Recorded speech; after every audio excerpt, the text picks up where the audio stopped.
सुनी होती, किसी संत का आश्रय नहीं लिया होता, किसी वक्ता की वाणी नहीं सुनी होती और कहीं आपको सुनाम की गली में साक्षात श्री बिहारी जी प्रकट होकर दर्शन दे देते तो आप क्या करते? भैया सुबह सुबह कोई और काम नहीं है, आ गए हो सज धज के, चलो कहां से आए हो, कौन हो, क्या नाम है आपका, काम धंधे का समय, कहां से आए हो, चलो निकलो यहां से।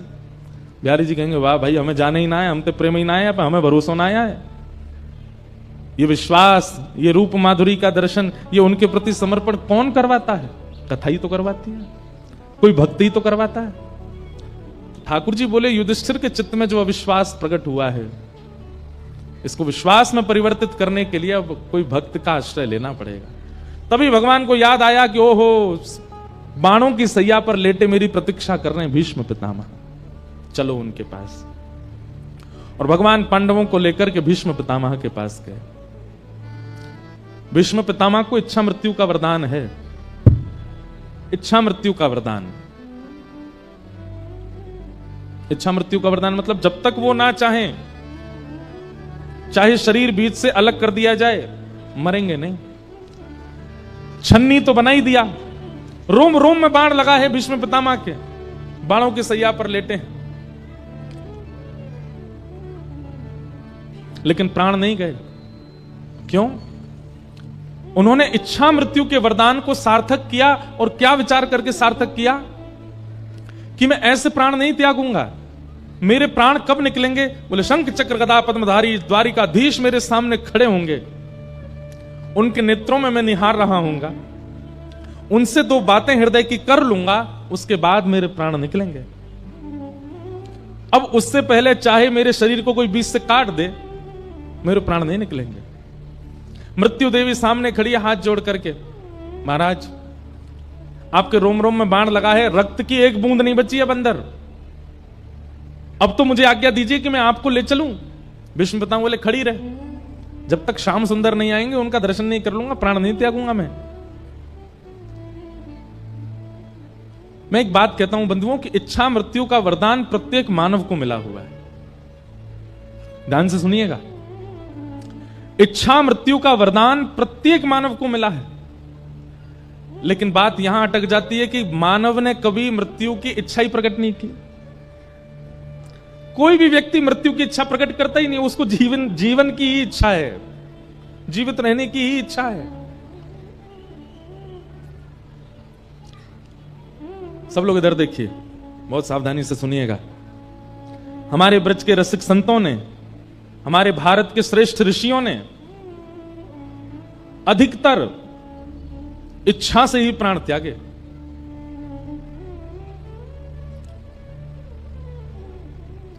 मृत्यु की इच्छा बलवान नहीं है उनके आगे, हमारे आगे है। पर हमारे ब्रज के और भारत के कई ऋषियों ने अपनी इच्छा से प्राण त्यागे।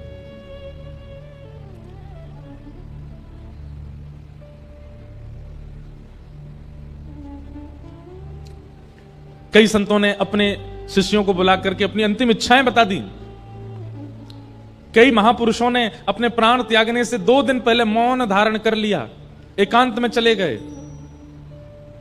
कई भारत के संतों ने पूरे नगर से और समाज से एकांत ले लिया और एकांत में जाकर के प्राण त्यागे। ऐसी ही इच्छा मृत्यु का वरदान हम सबको मिला है, पर हमने कभी इच्छा की नहीं। आप कहेंगे महाराज जी कैसी इच्छा करें, मतलब क्या चाहते हो आप? ब्याह ना करें, बालक बच्चों को पढ़ाएं लिखाएं नहीं, धन ना कमाएं, इच्छा मृत्यु का वरदान करें। सुनिए, अपनी क्रियाएं करते रहिए, पर क्योंकि अकाट्य सत्य है मृत्यु, एक बार तो कभी विचार कीजिए कि मेरी मृत्यु कैसी हो, जब मेरे प्राण जाएं उस समय स्थिति कैसी हो। पीतांबरी कसी हो, मुखड़े पे एक हंसी हो, छवि मन में ये बसी हो, जब प्राण तन से निकले, इतना तो कहना स्वामी, जब प्राण तन से निकले। आप अपनी सब क्रियाएं करते रहिए, पर एक बार सोच लीजिए कि जब भी मेरा अंत हो, सबका होना है, तो कैसा हो।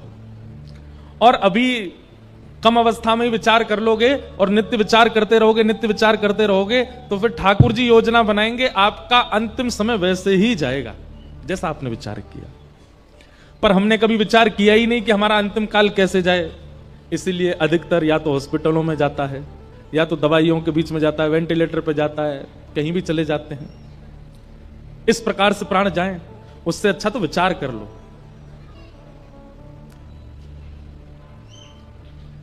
इच्छा मृत्यु। हम सुनाम से वृंदावन जाएं, राधा रमन, राधा वल्लभ बिहारी जी सब जगह दर्शन करें, और सब जगह दर्शन करने के बाद में और फिर श्री राधा वल्लभ लाल जी की प्रसादी पावें।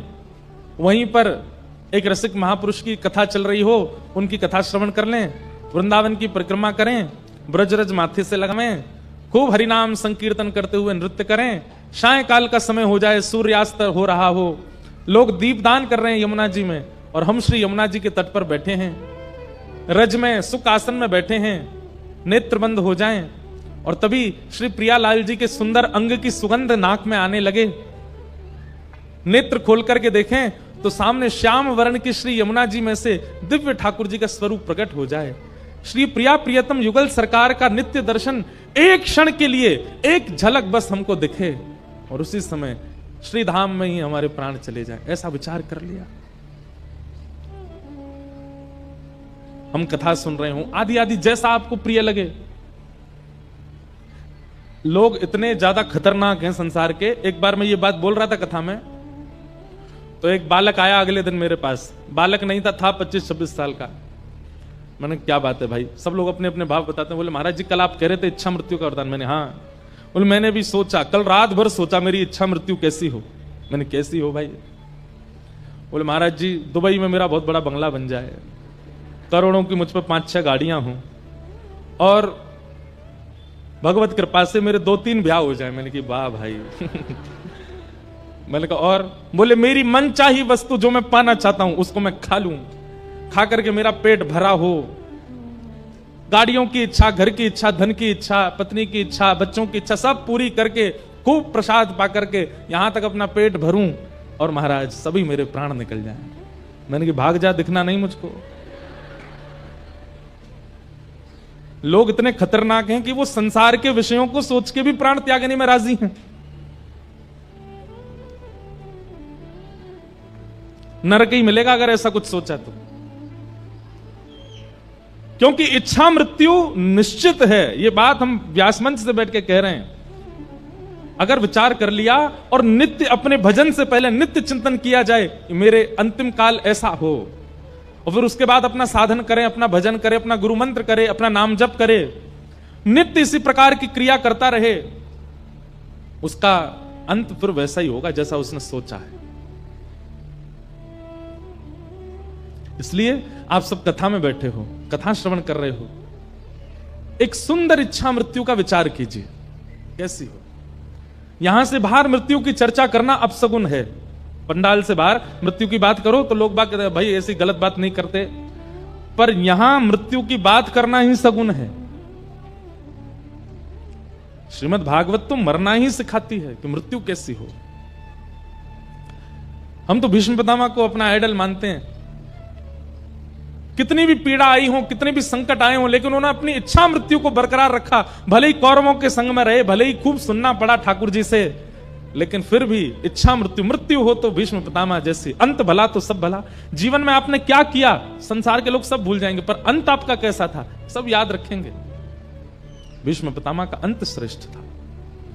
बाणों की सैया पर लेटे हैं और तभी द्वारिकाधीश पांडवों के साथ चलते हुए आ रहे हैं।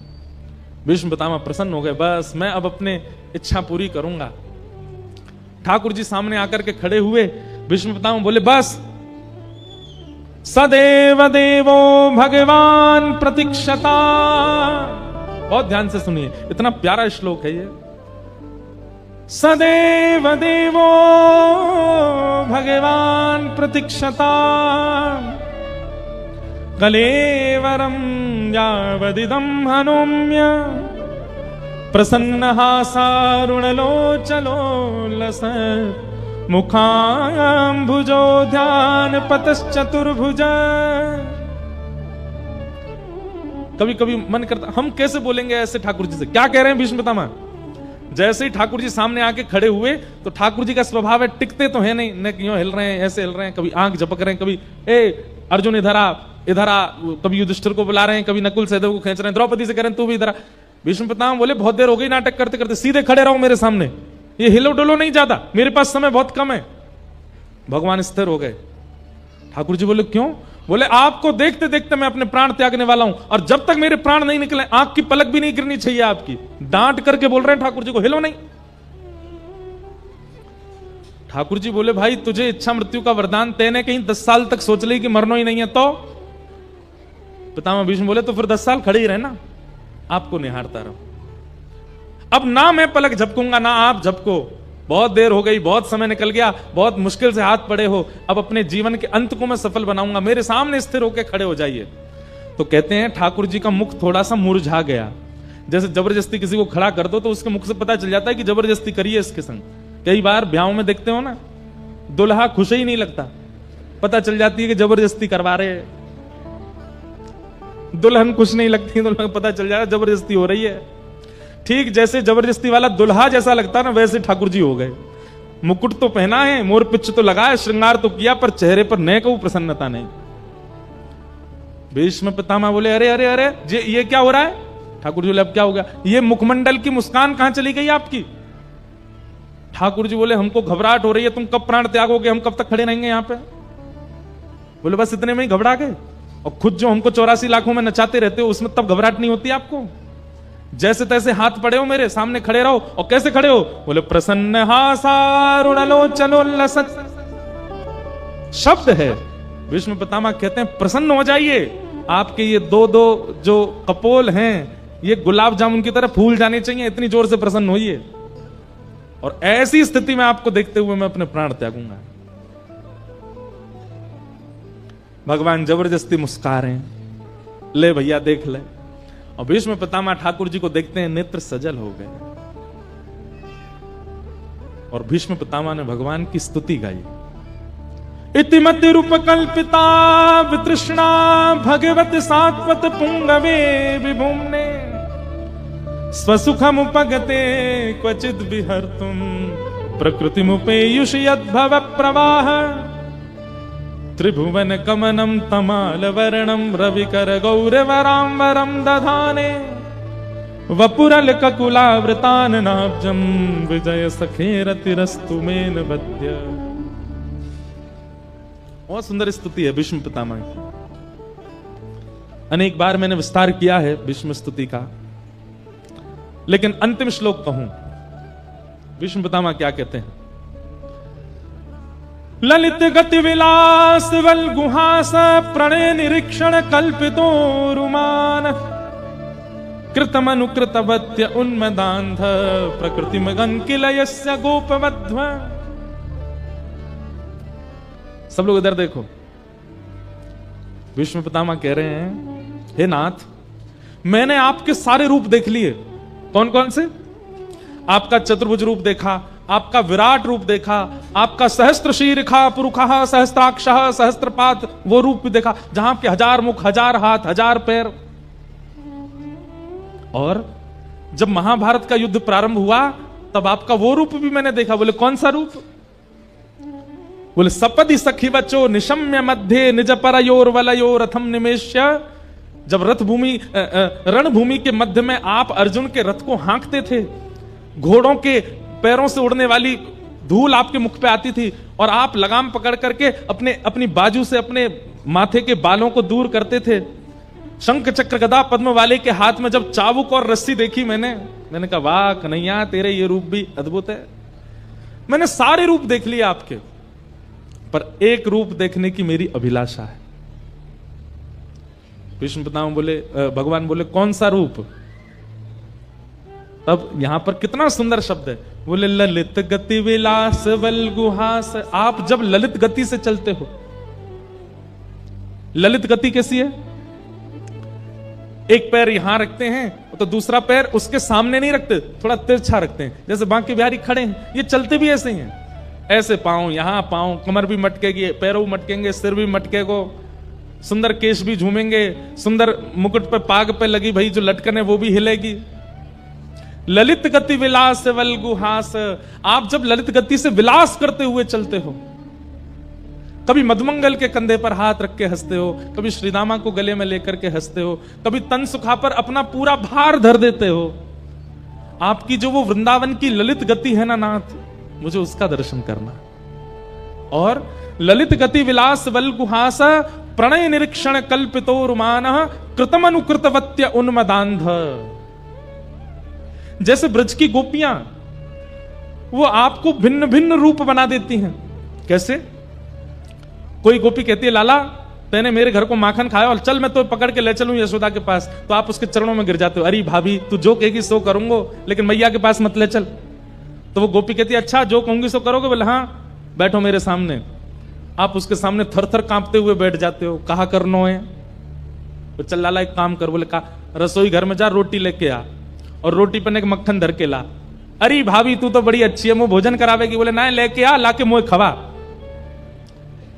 और नन्हे से गोपाल जी को सामने खड़ा करके गोपी कहती है अब लाला चल प्रेम से अपने हाथन से मुंह पवा दे। और छोटे छोटे ठाकुर जी टूक तोड़ के गोपी को पवा रहे, गोपी के नेत्र सजल होते हैं। एक बार पा करके फिर ठाकुर जी के चरण लिपट जाती है और ठाकुर जी को गोद में बैठा के फिर अपने हाथ से पवाती है। ताही अहीर की छो हरिया छचिया भरी छाछ पे नाच नचायो, रसखान कहते हैं। कोई गोपी ठाकुर जी को पकड़ लेती है और लाला को कमरा में बंद कर देती। ठाकुर जी कहें मुंह छोड़ दे, बोले ऐसे ना छोड़ूंगी। बोले कैसे छोड़ेगी? बोले पहले बंदर की तरह नकल करके दिखा। ठाकुर जी कहें जो कोई बात है? बोले हम बात है, पहले बंदर की तरह कर। कोई गोपी पकड़ के कहती लाला मेरे संग नृत्य कर। भीष्म पितामह कहते हैं बोले नाथ हस्तिनापुर का बनने में सुख नहीं है, द्वारिका का बनने में सुख नहीं है, मथुरा का बनने में सुख नहीं है, क्योंकि वहां आपकी चलती है। हमें तो ब्रजवासी बना दो जहां हम कहें और आप नाचो, हम कहें और आप चलो। कृत मनु कृतवत्य उन्मदांध प्रकृति मगन किल यस्य गोपबद्ध।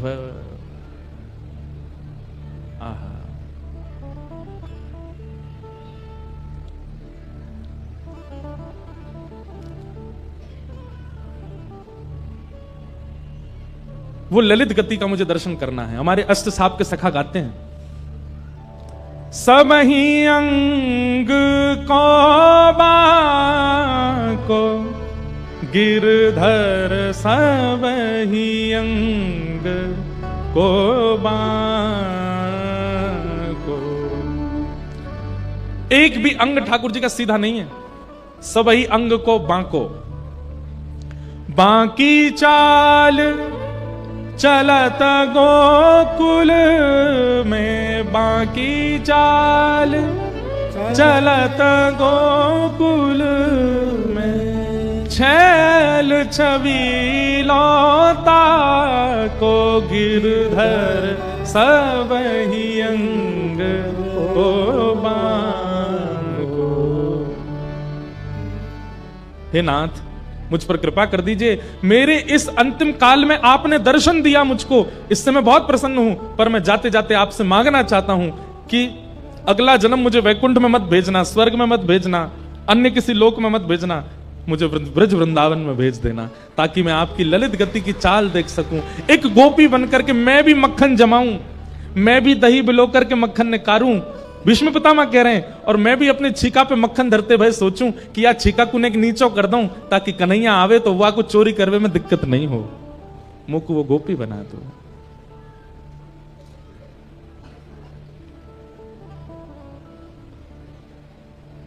ठाकुर जी भीष्म पितामह से बहुत प्रसन्न हो गए। भीष्म पितामह ने अपनी स्तुति के अंत में व्रज को याद किया और पितामह भीष्म ने अपने प्राण त्याग दिए, भगवान द्वारिका को चले गए। यहां पर परीक्षित का जन्म हुआ, धीरे धीरे परीक्षित बड़े हुए। अर्जुन ने एक बार आकर के संदेश सुनाया कि द्वारिकाधीश लीला पूरी करके चले गए।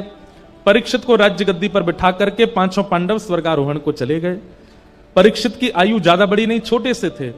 ब्राह्मणों के नेतृत्व में बहुत कम अवस्था में 6-7 वर्ष की अवस्था में परीक्षित राजा बन गए। बताओ, एक छत्र सम्राट बन गए। लेकिन ब्राह्मणों के निर्देश में राजपाट संभालने लगे, धीरे धीरे बड़े हुए, उनका विवाह हुआ, जन्मेजय आदि पुत्र हुए। एक दिन परीक्षित को कलयुग मिला। बैल के पैर काट रहा था काला काला व्यक्ति। परीक्षित ने उसको मारने का प्रयास किया तो चरणों में गिर गया और कहा, महाराज मुझे मत मारिए, मैं ब्रह्मा के द्वारा बनाया गया हूं। परीक्षित बोले, कौन हो तुम? बोले, सतयुग के बाद त्रेता आता है, त्रेता के बाद द्वापर, और द्वापर के बाद मेरी आगमन होता है कलयुग। मैं कलयुग हूं। कलयुग नाम सुनते ही परीक्षित घबरा गए। बोले, तुम कैसे आए? बोले, जैसे ही भगवान धराधाम छोड़ करके गए मेरा आगमन हो गया। परीक्षित ने कहा कि मेरा राज्य छोड़ के जाना पड़ेगा। कलयुग ने कहा, मैं नहीं जा सकता, ये युग व्यतिक्रम है, आप कृपा करके मुझे कुछ स्थान दे दीजिए, मैं वहीं रहूंगा। तो द्यूतम पानम स्त्रिय सूना यत्रा धर्मस चतुर्विधः पुनश्च याचमानाय जात रूप मदात प्रभो। ये 2 श्लोकों में 5 स्थान हैं कलयुग के। जुआ, मदिरापान, परस्त्रीगमन, हिंसा और अनीति से कमाया गया धन। इन 5 स्थानों पर कलयुग निवास करता है। अब इनका विस्तार अगर मैं करूं तो इन 5 का विस्तार बहुत बृहद हो जाएगा। जुआ, जुआ का मतलब खेल में खेलने वाला जुआ ही नहीं होता। जुआ का मतलब धन का असद प्रयोग कहीं भी आप करते हो, वो सब जुआ है। पानम, अपनी जिह्वा पर किसी भी ऐसे पदार्थ को आप धारण करते हो जिससे आपका दिमाग अनकॉन्शियस हो जाता है, नशा होने लगता है, वो सब पानम की दृष्टि में आता है। तीसरा है परिस्त्री गमन, एक पत्नी व्रत धारण करके रहना है। पत्नी होने के पश्चात किसी के प्रति कुदृष्टि होना ये पाप है। पति होने के पश्चात किसी अन्य पुरुष के प्रति भाव होना ये पाप है। द्यूतम पानम स्त्रिय, और चौथा स्थान बताया सूना, यानी कि हिंसा, जबरदस्ती। कोई बात इतनी बड़ी नहीं है फिर भी लड़ाई करनी है। उसने मुझसे ऐसा बोला क्यों, उसने ऐसा किया क्यों, इसका मुंह फोड़ूंगा मैं। ये जबरदस्ती के कलेश करने की जिनकी बहुत मनस्थिति होती है उनको, वो भी कलयुगी हैं। जैसे पता चल जाए, ए सुन, पता है कल तेरे बारे में ऐसे ऐसे कह रहे थे। क्या कह रहे थे? बोले, वो नहीं याद मुझे क्या कह रहे थे, बस कह रहे थे। बस पूरी रात सोया नहीं, दिन भर सोया नहीं, उन लोगों के बीच में पहुंच गया, लड़ने लगा, उनको ब्लॉक मार दिया सब जगह से। ले बेटा, इस प्रकार की मनस्थिति वाले लोग ये कलयुगी हैं। हिंसा में उनकी बड़ी रुचि होती है, लड़ने झगड़ने में बिल्कुल पीछे नहीं रहते। और अंतिम कलयुगी लोगों का लक्षण क्या है? बिना मेहनत के धन कैसे मिल जाए, इसकी विचारधारा में जो लगे रहते हैं। अनीति से कमाया गया धन, ये 5 स्थान कलयुग को प्रदान किए। राजा परीक्षित ने एक संत का अपमान कर दिया, जिसके कारण उनके मस्तिष्क में कलयुग प्रविष्ट हो गया, और संत के पुत्र शमिक ने 7 दिन में मरने का श्राप दिया। मैं सूक्ष्म में कह रहा हूं क्योंकि प्रसंग अभी बहुत हैं, सबको प्रणाम करना है। आप सब लोग तैयार होकर बैठे हैं, पीले पीले बने आए हो, ठाकुर जी को नंदोत्सव होना है, इसलिए बस क्रम पूरा कर रहे हैं। परीक्षित जी महाराज को 7 दिन में मरने का श्राप लगा, पर वो विचलित नहीं हुए। जैसे ही उन्हें पता चला कि मुझे 7 दिन में मरने का श्राप लगा है, तुरंत अपना मुकुट उतार दिया, अपने पुत्र को बुला करके उसको पहना दिया और कहा, बेटा अब तुम राज शासन संभालो। पत्नी को बुला के कहा, बिल्कुल विचलित मत होना, मैं सौभाग्यशाली हूं। संसार का कोई व्यक्ति जानता ही नहीं है कि उसकी मृत्यु कब होगी, अगले क्षण भी हो सकती है, पर मैं ये जानता हूं कि 7 दिन से पहले मेरी मृत्यु नहीं होगी, 7वें दिन ही होगी, इसलिए मैं अपना कल्याण कर सकता हूं। मतलब जीवन में होने वाली स्थिति को नकारात्मक वे में ना सोच करके उसमें कोई सकारात्मक बुद्धि रखता है, ये एक वैष्णव का लक्षण है। कोई काम जिसके लिए आप वर्षों से लगे थे, अंत में आकर के वो नहीं बना, संसारी व्यक्ति तो टूट जाएगा, लेकिन वैष्णव वो टूटेगा नहीं, वो उसके प्रति भी कोई सकारात्मक भाव रखेगा। शायद ये काम बन जाता, बनने के बाद में कुछ बहुत बड़ी घटना हो जाती, इसलिए ठाकुर जी ने बनने ही नहीं दिया, ऐसी विचारधारा। परीक्षित की सोच कितनी अच्छी है। परीक्षित कहते हैं कि संसार का कोई भी व्यक्ति नहीं जानता कि उसकी मृत्यु कब होगी, पर मैं जानता हूं कि मैं 7 दिन से पहले तो नहीं मरूंगा।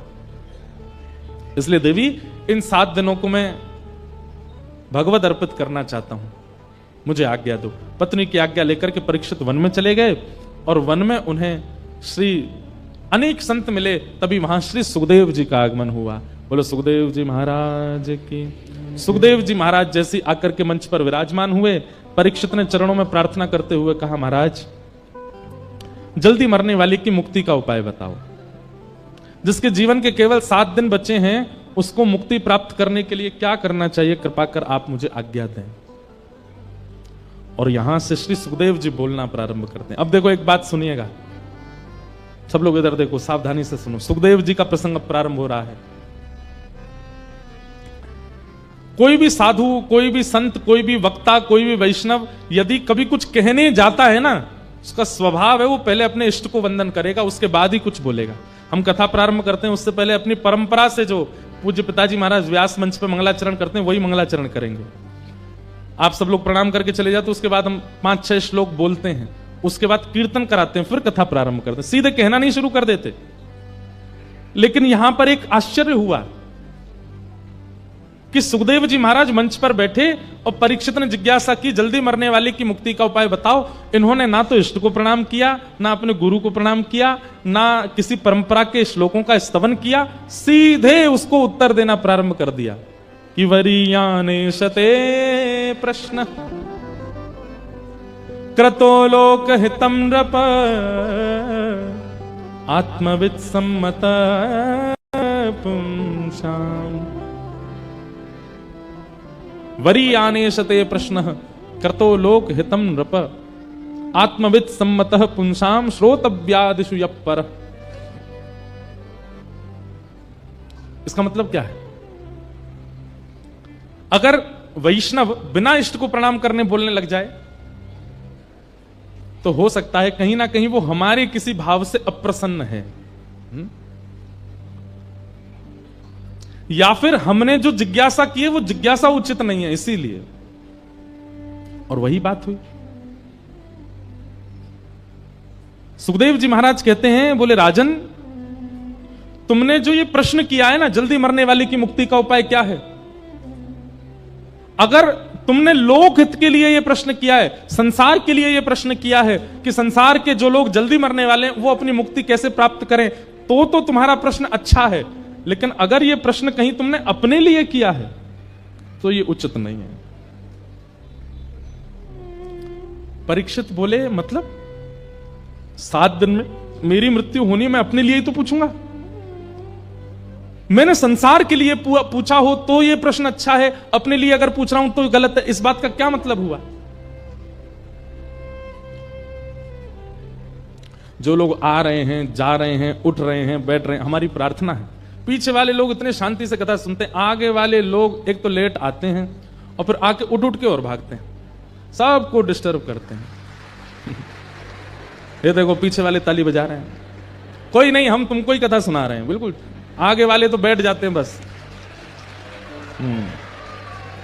वो बेचारे इतने ध्यान से कथा सुनते हैं, पर ये बीच वाले और आगे वाले, इनको उठने से ही फुर्सत नहीं होती, यहां से आएंगे वहां, हमारा भी ध्यान भंग होता है। इतना अद्भुत प्रसंग चल रहा है। अगर ये आपके जीवन के कई प्रश्नों के उत्तर हैं और फिर बाद में आप यही प्रश्न हमसे एकांत में करोगे जब मिलने आते हो, महाराज जी इसका उत्तर बता दो, कथा क्यों नहीं सुनी थी? पता है आपको, ये वैसी बात हो जाती है कि टीचर ने क्लास में पढ़ाया तब तो सुने नहीं, जब प्रश्न पेपर आ गया, सर आपने ये तो पढ़ाया ही नहीं था। टीचर उस समय कहता हूं एक मुक्का मारूं तुझे, पूरी क्लास पढ़ रही थी, कहां था तू? ये आगे वाले बीच वाले वही बालक हैं। जब जीवन में संकट आएगा ना तो फिर जीव निकारे डोलेंगे, हमने क्यों नहीं सुना था, इसका प्रश्न तो महाराज जी उत्तर देके ही नहीं गए कथा में, सब बता रहे हैं हम, सुनो तो सही। अब इतनी अच्छी बात है, यहां पर परीक्षित कह रहा है कि जल्दी मरने वाले की मुक्ति का उपाय क्या है, और सुखदेव जी कह रहे हैं अगर यह प्रश्न तुमने सबके लिए किया है तो यह प्रश्न अच्छा है, पर निज अपने लिए पूछ रहे हो तो गलत है। परीक्षित बोला, श्राप मुझको लगा है 7 दिन में मरने का, तो मैं अपने लिए ही तो पूछूंगा, और आप कह रहे हैं कि सबके लिए अच्छा, तुम्हारे लिए अच्छा नहीं। कितनी सुंदर बात। सुखदेव जी कहते हैं, परीक्षित ये प्रश्न तुम्हारे लिए उचित इसलिए नहीं है क्योंकि तुम कौन हो, ये बड़ी बात है। संसार के लोग सामान्य हैं, पर तुम कौन हो? मैं पांडवों का वंशधर, बोले नहीं, गलत उत्तर दिया तुमने। मैं पृथ्वी का एक छत्र सम्राट, परीक्षित, बोले यह भी गलत उत्तर है। तो फिर मुझे क्या उत्तर देना चाहिए? तब श्री सुखदेव जी महाराज कहते हैं, तुम वो बालक हो जिसकी मृत्यु को भगवान ने टाला था, तुम वो बालक हो जो अपनी मातृ गर्भ में प्राण त्यागने वाला था, पर ठाकुर जी ने आकर के तुमको बचाया। तुम वो बालक हो, तुम वो बालक हो जिसने जन्म बाद में लिया है, गर्भ में भगवान का दर्शन पहले किया है। और ऐसा बालक, बात सुनो, ऐसा बालक जिसकी रक्षा स्वयं प्राणनाथ ने की हो, जिसकी रक्षा स्वयं संसारनाथ ने की हो, जगन्नाथ ने की हो, वो बालक मेरे सामने हाथ फैला के कह रहा है जल्दी मरने वाले की मुक्ति का उपाय बताओ। तुम तो पहले ही मुक्त हो चुके हो, क्योंकि तुम्हारी रक्षा भगवान ने की है। ठाकुर जी की एक झलक किसी पर पड़ जाए, ठाकुर जी का स्पर्श किसी को हो जाए, ठाकुर जी के भ्रमण के दायरे में, जहां ठाकुर जी भ्रमण कर रहे हो उस दायरे में अगर कोई जीव जंतु भी आ जाए, उसकी भी मुक्ति हो जाती है। तुम तो वो बालक हो जिसने अपनी मातृ गर्भ में भगवान का दर्शन किया। तुम मुक्ति की कामना कैसे कर सकते हो? सीधी बात यह है परीक्षित, तुम पहले से ही मुक्त हो, तुम्हें मुक्ति की कामना नहीं करनी है, तुम्हारी मुक्ति तो होगी होगी, क्योंकि तुम तो ठाकुर जी के संस्पर्श के बालक हो। इसलिए यह प्रश्न अगर तुम अपने लिए कर रहे हो तो यह उचित नहीं है, क्योंकि तुम्हारी मुक्ति से कोई अभिप्राय नहीं है। शुक्राचार्य जी महाराज कहते हैं भगवान ने मां के गर्भ में प्रवेश करके तुमको केवल इसलिए बचाया कि एक दिन तुम मुक्ति मांगो। वही मुक्ति जो पूतना को भी मिली है, वही मुक्ति जो शूर्पणखा को भी मिली है, वही मुक्ति जो कुंभकर्ण को भी मिली है, वही मुक्ति जो रावण को भी मिली है, वही मुक्ति जो कंस को भी मिली है, वही मुक्ति जो अघासुर, बकासुर, धेनुकासुर, सारे असुरों को यह मुक्ति मिल चुकी है। वही मुक्ति परीक्षित भी मांग रहा है। तो फिर भगवान ने तुम्हारी मां के गर्भ में तुमको बचाया क्यों? ठाकुर जी को कोई उम्मीद है तुमसे, इसलिए। एक बात बताएं बंधुओं, लगभग संसार का हर व्यक्ति अपने जीवन में एक बार तो ऐसी स्थिति से निकल के आता है जहां वो मृत्यु के बिल्कुल किनारे पे खड़ा था और वो बच जाता है। बस कैसे कृपा हो जाती है, क्या होता है, इसका मतलब क्या है? ठाकुर जी एक मौका, अवसर तो सबको देते हैं। हम सब परीक्षित हैं, हम सबको ठाकुर जी कभी ना कभी जरूर बचाते हैं, लेकिन उसके बाद भी हम संभलते नहीं, फिर भी संसार की क्रिया और फिर अंत में मुक्ति की कामना करते हैं। हम सबको श्री सुखदेव जी महाराज कह रहे हैं तुम्हारी रक्षा भगवान ने क्यों की थी उस दिन? इसीलिए कि तुम एक दिन मुक्ति मांगो। मान लीजिए आप नाम जापक हो, मैं कथाकार हूं, हम दोनों को मुक्ति मिल जाए और हम दोनों हाथ पकड़ करके गए वैकुंठ, और हम बड़े प्रसन्न, भाई सुनाम से अकेले तुम और मैं दोनों जा रहे हैं वैकुंठ। वैकुंठ में जैसे हम पहुंचे, बोले हमको तो मुक्ति मिली, हमको तो मुक्ति मिली। वैकुंठ के द्वार खुले, भीतर प्रवेश किए, बहुत ऐसा लग रहा था हम कितने इंपॉर्टेंट हैं। और जैसे ही भीतर गए तो हमको कहां बैठा दिया गया, लीजिए आप यहां बैठ जाओ। हम जाके बैठ गए, हमने देखी हाँ भाई लंबी लाइन है यहां पे, देखें तो और किस किस को मुक्ति मिली है। अरे ये तो अमृतसर वाले भाई साहब हैं, इनको भी मुक्ति मिली है। अरे ये तो हिसार वाले भैया, इनको भी मिल गई है। तभी क्या देखा थोड़ी दूर पर, ये 10 मुंह वाला कौन बेटा, बोले रावण है, इसको भी मिली है। हमने इतना नाम जप किया, हमने इतनी कथाएं सुनी, इतनी परिक्रमा करी, परिक्रमा कर करके गिरिराज जी की छोटे है गए हम, तब जाकर के हमको मुक्ति मिली। और ये राक्षस अपने 10 मुंह से गाली देता था, इसको भी मुक्ति दे दी ठाकुर जी ने। तब फिर आपको लगेगा हम में इसमें अंतर क्या है? फिर जो भजन करके हमको मिला वो द्वेष करके इसको भी तो मिला है। क्योंकि गोस्वामी जी कहते हैं भाव कुभाव अनख आलसहु, नाम जपत मंगल दिश दशहु। भाव से कुभाव से कैसे भी ठाकुर जी को स्मरण करते हो, मंगल तुम्हारा होगा। मुक्ति की कामना नहीं। परीक्षित, मुक्ति तो तुमको मिली हुई है। परीक्षित ने हाथ जोड़ के कहा तो फिर इन 7 दिनों का मैं क्या करूं? ये जो 7 दिन मुझे मिले इसका मैं क्या करूं? बोले यह भी प्रश्न है कि उस ब्राह्मण बालक ने तुमको 7 दिन में मरने का ही क्यों कहा? ऐसा क्यों नहीं कहा कि अभी इसी वक्त तक्षक सर्प डस दे और राजा परीक्षित की मृत्यु हो जाए? उसने ऐसा क्यों कहा कि अगले 7 दिन में मृत्यु हो? यह भी तुम्हारे ऊपर कृपा है। मुक्ति के लिए 7 दिन की आवश्यकता नहीं। हमारे शास्त्र कहते हैं जिस व्यक्ति ने जीवन भर पाप किया हो, सारे गलत काम किए, जीवन में कोई काम नहीं छोड़ा, और वो अपने अंतिम स्थिति में अंतिम श्वास ले रहा हो, और उसी समय कोई रसिक आकर के कान में एक बार बोल दे श्री राधा, श्री कृष्ण, श्री वृंदावन, श्री गिरिराज, श्री गोवर्धन, एक नाम भी कोई बोल दे, और उसके प्राण निकल रहे हों, भले ही उसने जीवन में कितने भी पाप किए हों, अंतिम काल में यदि कान में कोई भगवान नाम आ गया और उसके प्राण निकल गए, तो यहां स्पष्ट लिखा है योगिनाम नृप निर्णयतम हरेर नामानुकीर्तनम। हरि का नाम यदि अंतिम काल में कान में पड़ गया तो मुक्ति निश्चित है। फिर जीवन के सारे आपके चैप्टर क्लोज कर दिए जाएंगे। इसने गलत खाया, गलत पिया, गलत व्यवहार किया, सब खत्म। अंत में भगवान नाम सुन लिया, वैकुंठ। परीक्षित, मुक्ति के लिए 7 दिन जरूरी नहीं होते, एक क्षण बहुत है। तुमको 7 दिन मिले हैं। परीक्षित बोले भगवान अब मैं क्या करूं, मुझे बताओ। बोले तुम मुक्ति मत मांगो, तो क्या मांगू? बोले भक्ति मांगो। बोले इन दोनों में अंतर क्या है? इतना सुंदर अंतर बताते हैं। मुक्ति का मतलब मृत्यु के बाद भगवान का दर्शन, और भक्ति का मतलब जीते जी भगवान का दर्शन।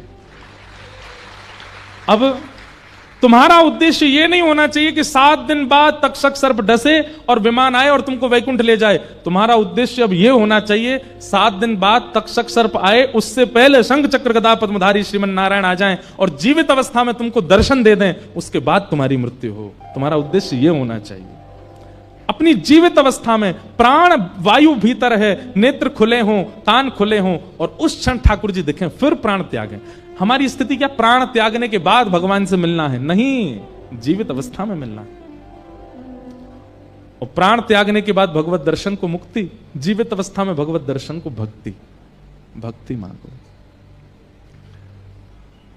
परीक्षित की स्थिति ऐसी हो गई, अब उनको चिंता नहीं थी मृत्यु की, अब तो चरण पकड़ लिए। बोले मुझे मुक्ति भुक्ति कुछ नहीं चाहिए। मैं एक भाव गाता हूं, नहीं है हमारी, और ये बात मैं नहीं कह रहा हूं, ये स्वयं श्री परीक्षित जी महाराज को सुखदेव जी समझा रहे हैं कि मुक्ति की कामना मत रखो, भागवत जी के प्रति तो भक्ति की कामना रखो।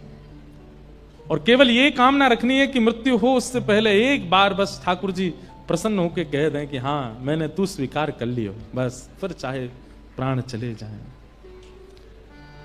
चरणों में गिर गए और कहा कि भगवान अब मुझे मुक्ति की बिल्कुल चिंता नहीं है, 7 दिन में मेरे प्राण जाएं इसकी मुझे चिंता नहीं। अब मेरी एक चिंता है, कहीं मेरे प्राण जाएं उससे पहले मुझे ठाकुर जी के दर्शन नहीं हुए तो मेरी चिंता बढ़ेगी। मुझे ठाकुर जी के दर्शन कराओ, उसके लिए जैसा भक्ति भाव मेरे चित्त में प्रकट करना हो कृपा करके आप कीजिए। और यहां से अब सुनो, अब सुखदेव जी महाराज को जब परीक्षित जी ने कहा कि मुझे भक्ति दीजिए, तब सुखदेव जी ने अपने इष्ट को याद किया, गुरु को याद किया, और जो मंगलाचरण करना था फिर किया। और अब यहां से कथा सुनानी प्रारंभ की। अब हम केवल प्रसंगों को स्पर्श मात्र करते हुए चल रहे हैं, जो लगेगा विस्तार के लिए उसको करेंगे। आगे भागवत में सृष्टि प्रसंग सुनाया गया, और सृष्टि प्रसंग के उपरांत कपिल देवभूति संवाद सुनाया गया, जहां पर भगवान का कपिल अवतार हुआ देवभूति माता के यहां, और भगवान ने देवभूति माता के प्रश्नों के कई उत्तर दिए। वहां पर कपिल देवभूति संवाद बहुत सुंदर है। अच्छा, देवभूति माता ने एक प्रश्न किया, उसका केवल हम उत्तर सुन के फिर आगे के प्रसंग में चलेंगे। देवभूति माता ने एक प्रश्न किया कि भगवान आपके कितने प्रकार के भक्त होते हैं, और उन भक्तों में आपको कौन से प्रिय होते हैं, कृपा करके मुझे बताओ। तब भगवान ने अपने 4 प्रकार के भक्तों का वहां वर्णन किया, और उन चारों में प्रसन्न कौन से होते हैं, किनसे प्रसन्न ठाकुर जी होते हैं, उनके बारे में ठाकुर जी ने बताया। उत्तम, तामस, राजस, सात्विक और निर्गुण, 4 प्रकार के भक्त हैं। बहुत ध्यान से सुनिए सब लोग, इधर देखो। तामस, राजस, सात्विक और निर्गुण, हम कौन से हैं इनमें से? सुनिए जरा। सबसे पहला तामस भक्त। तामस भक्त कैसा होता है? बोले अभिसिंधायो हिंसाम दंभम मात्सर्यमेव वा संरंभी भिन्द्रग्भावम मयि कुर्यात् सतामस। भगवान कह रहे हैं, सुन लीजिए कहीं आप में ये गुण तो नहीं है। ठाकुर जी कह रहे हैं जब भी मेरे सामने आएगा किसी की शिकायत लेके ही आता है, हे ठाकुर जी